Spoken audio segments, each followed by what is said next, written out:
자, 그 다음에 11번. 11번은 BJT. 여러분들 BJT 그러면 TR이죠. TR. BJT 하면 TR 아니에요? 근데 BJT 그 TR의 그 내부 구조를 이렇게 그렸습니다. TR의 내부 구조를. 이 중에 이제 출력 쪽만 한번 제가 이렇게 그려볼게요. 출력 쪽에 이렇게.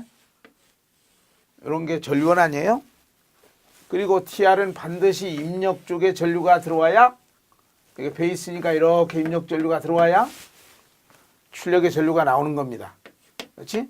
그래서 입력 전류가 얼마 흐르면은 출력에는 100배, 200배, 300배 하는 큰 전류가 이렇게 형성이 돼서 흐른다. 그 말이죠. 그럼 이게 콜렉터니까 콜렉터에서 큰 전류가 내려오지. 그러니까 화살표를 이렇게 해야 되겠지. 베타가 100짜리다 하면 100배나 큰 전류가 흐르고 있는 겁니다. 그래서 TR 내부로 쏙 들어가 보면 TR은 입력 전류가 흐르면은 몇 배나 큰 전류가 줄기차게 증폭돼서 내려오는 전류제어 소자다 하는 걸 요놈이 가르쳐 주는 겁니다. 그래서 요거 표기할 때 뭐라고 되어 있나요? 요거 표기할 때 입력 전류의 베타배 이렇게. 여기는 A1이라고 했지. AI. 이게 전류이드가 아니에요? 이거 우리 보통 쓰는 표현으로 베타죠.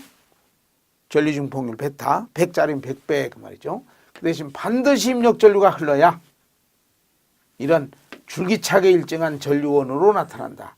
그래서 이게 요 전류 흘러야만 요게 어떤 100배짜리 200짜리 전류가 흐르는 전류원이 된다 해서 독립 전원이 아니고 종속 전원입니다. 더 정확히는 종속 전압원이 아니고 종속 전류원이다. 이렇게 할 수 있죠.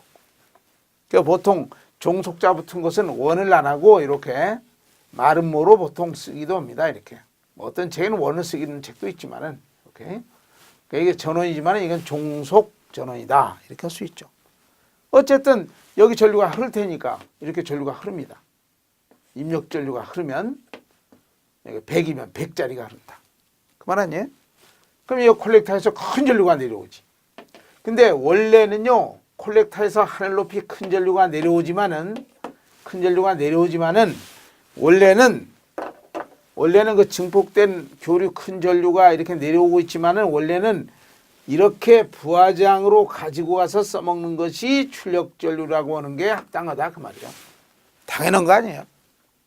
그러니까 원래 콜렉터에서 하늘 높이 싹 내려오지. 그렇지만 콘덴서 달아가지고 그 교류만 나오세요 해서 가지고 와서 써먹는 겁니다. 그러니까 요 방향이 출력 전류라고 하는 게 맞다 이 말이에요. 그럼 콜렉터 전류에 마이너스 붙이면 요놈에 마이너스 붙이면 이렇게 가겠지. 그럼 요놈은 콜렉터 전류에 마이너스 붙이면 된다 그 말이지. 그러니까 이 말은 바로 요 말 아니에요? 요 말 아니에요 이게? 입력 전류에 100짜리다 하면 100배나 줄기차게 이제 가져왔다 그 말이에요. 그런데 TR 내부에는요 콜렉터에도 눈에 보이지 않지만은 누설저항이라는 게 있어요. 그게 콜렉터 쪽에 눈에 안 보이지만 어떤 큰 내부 콜렉터에 나타난 내부 출력장, 이건 TR 자체 출력장이라고 하는 겁니다. 이 저항으로 이렇게 전류 흐르면 이건 누설시키는 겁니다. 그렇죠? 그런 저항이 좀 있다 이렇게 여기다 표시했네. 근데 워낙 크니까 보통은 이거 무시해버리지만은 그래도 이건 무시하지 마세요라는 뜻입니다. 있다. 그러면 이제는 요 전류가 이렇게 마이너스 붙이면 이렇게 들어오지. 그럼 요놈이 전부 이렇게 가야 정상인데 요놈 때문에 조금 사라지는 전류도 있다 그 말이에요. 그럼 오리지널 가지고 와서 써먹는 전류는 요거니까 요놈은 전류 분배하면 되겠죠. II 하는 100배나 큰 전류 아니에요?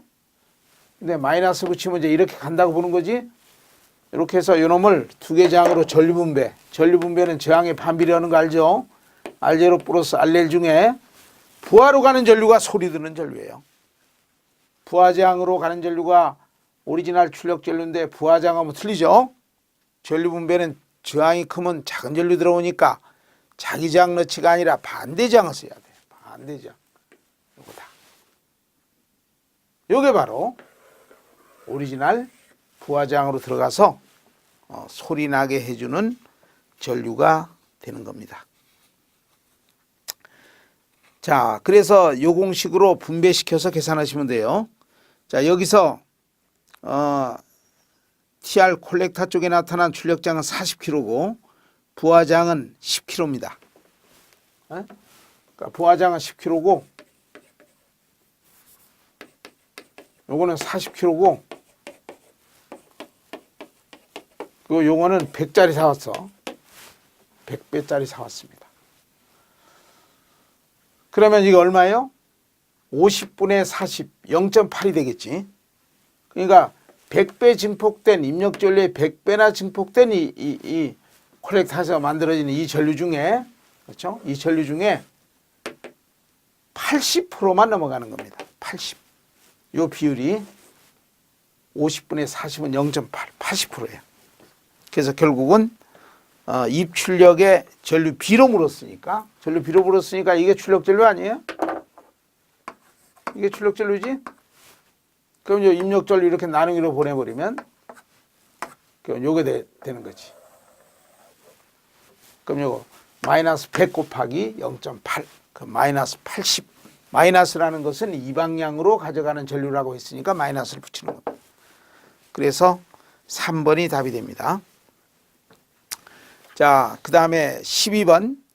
다음 회로 설명 중에 옳지 않은 것을 고르세요. 자, 12번 회로는 TR 하나가 아니라 두 개입니다. 위에 것은 MPN이고 밑에는 PNP고. 그러니까 타입이 다르지만은 특성이 동일한 한 쌍을 컴플리멘터리 상보대칭형이라고 하는 겁니다. 그래서 상보대칭형 TR 한 조를 사다가 사이좋게 교번 동작으로 교대로 위에 TR도 입력신호 반쪽을 크게 증폭을 시키고 밑에 TR도 반쪽을 증폭시켜서 붙여주는 B급 푸시풀 증폭기를 그려놓은 회로입니다.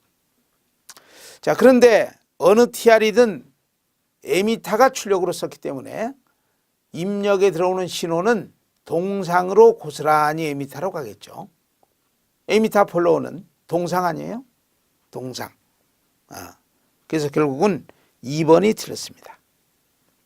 1번 B급 푸시풀 증폭기다. 맞죠? 3번 플러스 반쪽은 입력 신호 중에 플러스 반쪽은 위쪽 TR이 MPN이니까 MPN이 베이스에 플러스가 들어올 때 온대니까 위에 TR이 온대서 담당하고 또 마이너스 쪽 반쪽 신호는 PNP 밑에 TR이 반쪽을 증폭해서 담당하는 겁니다. 자, 그래서 2번은 2번 틀렸습니다.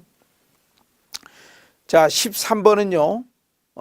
T가 0보다 큰 시간대에 그러니까 지금 스위치가 0이라는 순간에 딱 열리려고는 찰나입니다. 그럼 T가 0보다 크다 이 말은 완전히 열었다 그 말이지. 스위치 열었다.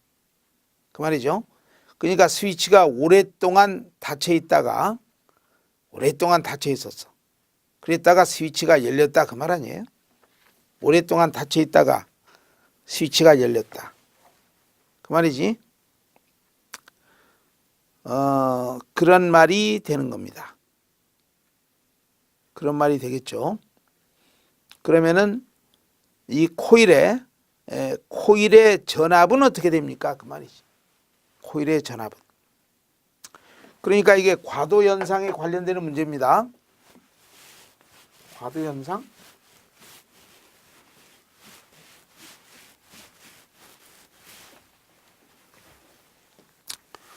자, 13번은 전류원으로 구동하고 있네요. 10mA 전류원으로 구동하고 있다.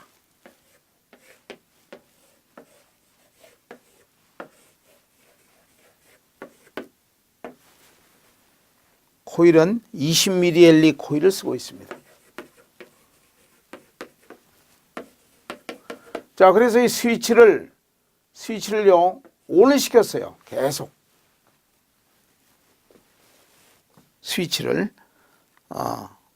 스위치가 충분히 오랫동안 닫혀 있었다 그 말이죠. 그러면 충분히 닫혀 있으면 어떤 일이 벌어지나요? 닫혀 있으면은 이 전류는 이렇게만 가. 이쪽으로는 안 가지. 이렇게만 가지. 이게 빵음이니까. 이쪽으로는 안 갈 거 아니야. 그리고 완전히 잠자고 있었다는 이야기입니다. 그래서 스위치 열었다 하면 이제 비로소 이제는 이놈들한테 이제는 전류원이 가는 겁니다. 그런 거 아니에요? 이놈한테 전류원 가는 거 아니야? 그럼 이제 동작한다는 말이지, 이제는. 그렇지? 동작하죠? 그럼 여러분들 요게 전류원하고 저항이 있으면 노턴의 회로 방식 아니에요? 그럼 노턴의 회로 방식을 전압으로 바꾸는 거 기억하나요? 이렇게? 요 저항은 병렬이 아니라 직렬로 들어가면은 이게 태분한의 등가회로가 됩니다. 네? 이렇게 해놓고 요 코일을 이렇게 붙이면은 더 알기 쉽다 이 말이지, 여기서. 그럼 요 전압은 두 개 곱하는 거예요. 50mA에 5kg 곱하면 뭐지? 미리하고 kg 약분되면 50V가 됩니다. 요건 5kg고 요건 20mA짜리를 연결했습니다. 그렇죠? 그래 놓고 이제 전압 가해져서 전류가 이제 흐르면서 이제 달궈지기 시작하겠지. 코일이 처음부터 팍 충전되는 거 아니잖아. 그럼 시간이 좀 지나면 이제 서서히 이제 전류 흐르면서 이제 달궈지면 나중에 막판에 쇼트가 돼가지고 일정한 전류를 계속 주는 겁니다. 그게 전류 충전했다는 말이에요. 그렇지? 그래서 나중에 이제 최후에는 쇼트 되면 전압은 빵이에요. 그럼 전압은 여기 다 걸리겠지? 그러니까 이 저항의 전류가 이외로 전류라고 볼 수 있죠. 그러면 요 전압이 여기 다 걸리니까 50V 나누기 5kg 하는 10mA 전류가 이제는 제일 큰 전류가 이제 계속 흐를 거 아니에요. 그게 충전했기 때문에 일정한 전류를 주고 있다는 말입니다. 그렇죠? 그러니까 처음에 이게 스위치 열어줘야 이제 회로 구성시킨 거죠. 그럼 초기 상태부터 이게 달궈지는 거 아니에요? 초기에는 전류 흐르지 않습니다. 이 안에 끊어져 있어. 최초부터 전류 못 흐르니까. 그러면 이 전압이 그냥 덜렁덜렁 다 이렇게 양단에 걸려 있는 겁니다. 근데 끊어지니까 전류 못 흐르는 거지. 그랬다가 나중에 이제 달궈지기 시작하면서 전류가 흐르면은 이제는 거의 쇼트로 가는 거예요, 나중엔. 그러니까 전압이 0으로 가는 거지. 그러니까 최초는 50V가 이 양단에 가만히 덜렁덜렁 걸렸다가 이제 동작하면서 이제 이게 쇼트가 되면 0으로 가는 거예요. 그러니까 전압이 50에서부터 서서히 0으로 간다. 누가? 코일의 전압이. 그래서 코일의 전압은 50에서부터 서서히 0으로 간다.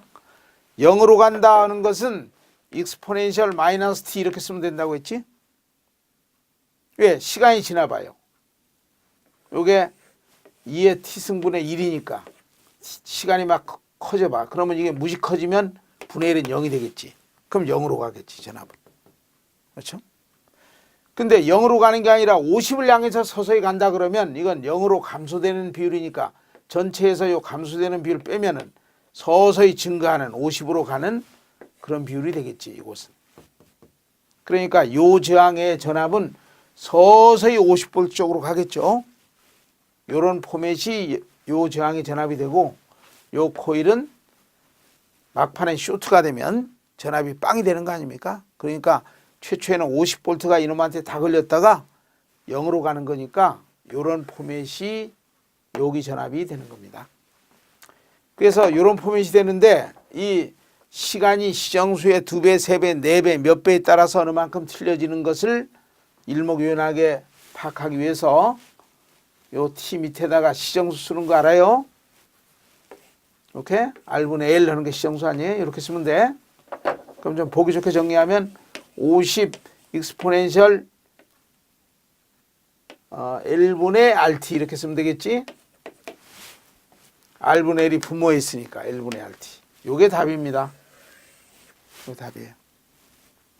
그래서 R 5kg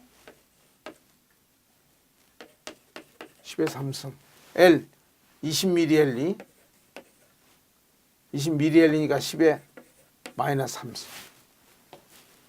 그렇죠? 그러니까 5 곱하기 10의 3승 나누기 20 곱하기 10의 마이너스 3승 아니에요? 그러면 10의 마이너스 3승이 분자로 가면 10의 3승이 되면 10의 6승이 돼. 그렇죠? 10의 6승. 요거 나누기 20 아니에요? 그럼 요 10의 5승에서 10을 여기다 주면 이렇게 되겠지? 그럼 50 나누기 20은 2.5죠? 2.5 곱하기 10의 5승이 되겠네. 그렇죠? 요거 계산하니까 2.5 곱하기 10의 5승이니까 50 익스포넨셜 마이너스 2.5 곱하기 10의 5승 t. 알 수 있죠? 자, 이렇게 해서 13번은 4번이 되겠습니다. 자, 14번에 알렐 회로가 있습니다. 알렐 회로가 있다. 여기다가 교류 100볼트가 있다. 그러면 유효 전력이 얼마입니까? 여기 100볼트 이렇게 글로 쓴 것은 직류가 아니라 교류를 글로 말로 이야기하는 건 전부 직류 같은 교류값 무슨 값이라고 해요? 시료값이라고 하는 겁니다. 기억나죠? 시료값. 그러니까 14번은 알렐이 직렬로 돼 있죠. 자, 직렬로 돼 있으니까 이게 R과 L이 이렇게 직렬로 돼 있잖아요. 이렇게 해놓고 교류전압인데 직류처럼 100볼트다 이렇게 글로 써 있는 것은 무슨 값?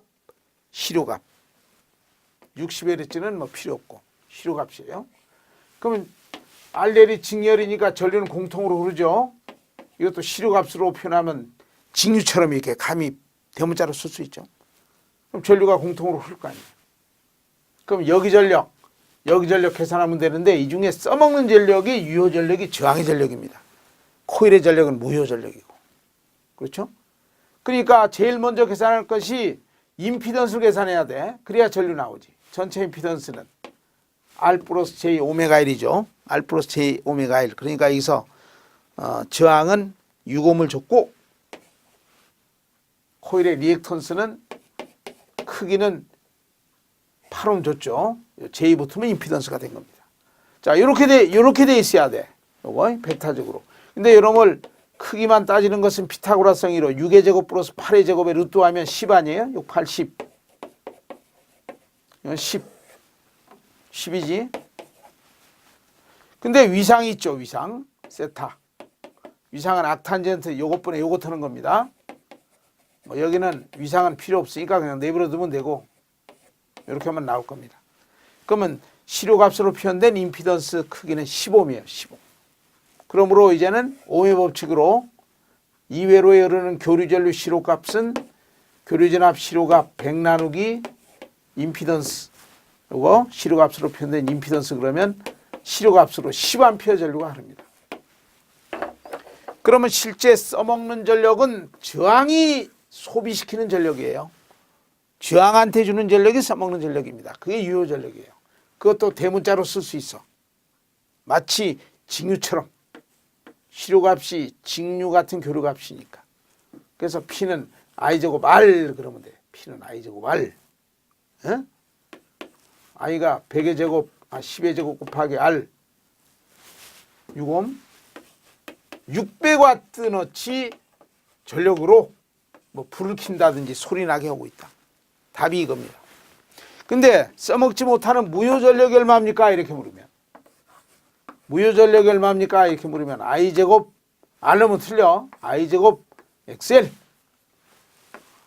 요 코일의 교류장 성분을 곱하면 되는 겁니다. 그러면 10의 제곱 곱하기 8 그러면 800W가 아니고 바. 되겠지? 근데 만약에 전체 전력, 피상 전력이 얼마입니까? 이렇게 물으면 피상 전력이 얼마입니까? 이렇게 물으면 그때는 I제곱 Z 그럼 I제곱은 10의 제곱이고 전체 임피던스 크기는 요거 10 1000 볼트 암페어 이게 전체 공급 전력 피상 전력이죠. 이게 써먹지 못하는 무효 전력 요것이 써먹는 유효 전력 이게 답이에요. 자, 그 다음에 15번 문제를 보겠습니다. 15번은 좀 쉬운 문제예요. 우리 그 불스물 반도체 중에 N형 반도체하고 P형 반도체에 관련되는 다수 캐리어, 소수 캐리어가 뭐냐 하는 이야기하고 또 사용되는 그 불스물 원소 있죠? 도핑시키는 불스물 원소 종류에 관련되는 겁니다. 이건 쉬운 문제죠. 우선 N형 반도체는 다수 캐리어가 자유전자, 줄여서 전자가 되고 소수 캐리어는 전공입니다. 그리고 P형 반도체는 다수 캐리어가 전공이고 소수 캐리어가 전자가 되는 겁니다. 그래서 15번은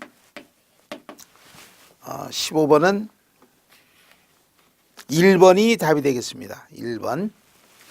자, N형 불스물 반도체는 5가 원자를 도핑시킵니다. 5가 원자. 그래서 5가 원자 중에 뭐 여러분들 알고 있지만은 비소, 안티몬, 인, 납 이걸 주로 쓰고 있죠. 그 다음에 P형 불스물 반도체는 3가 원자의 불스물을 도핑을 시킨 겁니다. 그래서 대표적으로 붕소, 알루미늄, 갈륨, 인디입니다. 이건 알고 있는 거니까 이런 정도로 하겠습니다. 자, 그 다음에 16번은요. 16번은 다음 회로에 직류 정상 상태에 있다고 할 때 캐패시터에 나타나는 전압은 어떻게 됩니까? 자, 여기 중요한 것이 직류를 가했을 때 이 회로가 동작이 돼서 정상으로 상태가 들어왔다 그 말입니다. 그러니까 중요한 건 직류를 가했다는 이야기예요. 여러분들 직류를 가하면은 코일은 직류를 잘 통과하는 소자이기 때문에 코일은 직류가 들어올 때 정상 상태는 쇼트가 되는 거죠. 쇼트. 전류가 잘 흐르게 해주는 그 기능을 수행하고 콘덴사는 직류를 통과 못하는 소자입니다. 그러니까 콘덴사는 개방, 오픈으로 보는 거 알죠? 이제 그렇게 바꿔놓으면 되는 겁니다. 그래서 16번을 한번 해보겠습니다. 자, 36V에 직류 전압을 가했어요. 역시 직류 전압을 가했죠. 자, 그런 다음에 저항이 달려 있고 콘덴사가 이렇게 있습니다. 자, 그런 다음에 여기 코일도 달려 있네요. 코일도 달렸죠. 전류원도 있고 또 저항도 달려서 이제 회로 구성이 됐습니다. 오케이? 요게 2헬리 이거 코일이에요. 2헬리의 크기의 코일을 달았고 요게 1헬리가 되고 콘덴사는 1페럿의 콘덴사를 부착을 했습니다. 나머지는 저항이죠. 나머지는 저항이 되는 겁니다. 자, 직류전압 가했죠. 그러면 처음에는 전류 흐릅니다. 여기 충전하기 위해서 처음에 순간적으로. 근데 그 다음부터 충전되면 전류 안 흘러요. 어쨌든 직류가 들어와서 안정으로 들어갔다는 이야기니까 콘덴사는 개방으로 보면 돼. 개방. 그렇죠? 그러니까 요 전압 계산하세요 이 말은 여기 전압 계산하세요 그 말이지. 요거 0V 중심으로. 근데 원래 개방이라는 말을 여기다 끊어버리면 안 되고 이 콘덴사 내부에서 이 사이에 전류가 못 흐른다 그래서 실은 정확히 이야기하면요.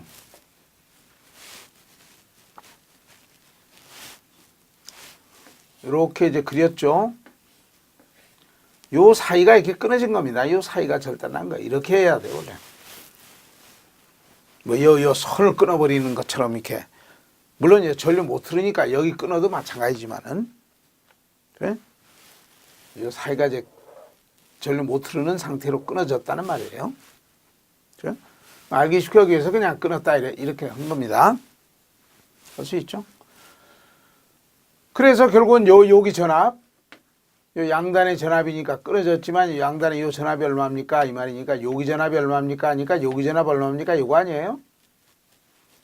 이거 V라고 그냥 한번 써볼까요? 이거 얼마입니까? 자, 그리고 코일은 쇼트예요. 정상이 들어가면 쇼트. 이렇게 됐네. 그러면은 요 놈은 여기 올 수 있지? 그럼 요것을 태분안의 정의로 바꾸죠. 여기도 태분안의 포맷이니까. 여기도 태분안의. 그럼 요걸 전압으로 이렇게 바꾸고 전류가 이렇게 흐르니까 요런 전원이 이렇게 전류 흘려주는 겁니다. 요 놈은 여기 있는 거니까 이제 사이좋게 병렬이죠. 병렬이니까 곱해가지고 여기다 전압 쓰는 거지. 그럼 이 전류원이 얼마예요? 6A 아니에요? 6A 곱하기 요 4 하면 24V 이렇게 쓰면 돼. 이렇게 해놓고 요 놈은 요 직렬로 들어갑니다. 사이좋게 이렇게 돼. 되죠? 요건 여기다 있는 겁니다. 그러니까 요 놈 대신에 이렇게 한 줄로 바뀐 겁니다. 그렇게 해놓고 이제는 여기 이옴이 있지? 이건 쇼트니까 이렇게 들어오지. 여기 이제 콘덴사가 있던 거 잘린 거죠. 요 전압이 얼마입니까? 요거니까. 여기는 36V가 있고. 위로입니다. 자, 양쪽에 전압이 있을 때는, 양쪽이 전압이 있을 때 여기는 요 0V는 여기서 일치를 시켰고, 긴막대기가 플러스 아니에요? 그러니까 요 점의 전위는 36V입니다. 플러스 36. 요것도 요쪽으로 가세요 하는 게 좋지. 이렇게 해야 더 알기 쉽죠? 이렇게. 그럼 여기 전위가 플러스 24V예요. 요게 24V. 여기는 36V. 그렇죠. 그러면 요거 두 개는 직렬로 보면 되는 거니까 요 저항회로 양단의 전압이 걸릴 때는 전위차 뺀 값이 전압이에요. 그러니까 36에서 24를 빼. 36에 24를 빼면 12V가 바로 요 두 개 저항한테 논아지게 되는 겁니다. 두 개 저항한테 12V 전압이 가한 거예요. 그러면 이렇게 흐르는 전류는 12V 나누기 2 더하기 4, 6Ω 그러면 2A가 이제 흐르게 된다. 이렇게 할 수 있는 겁니다.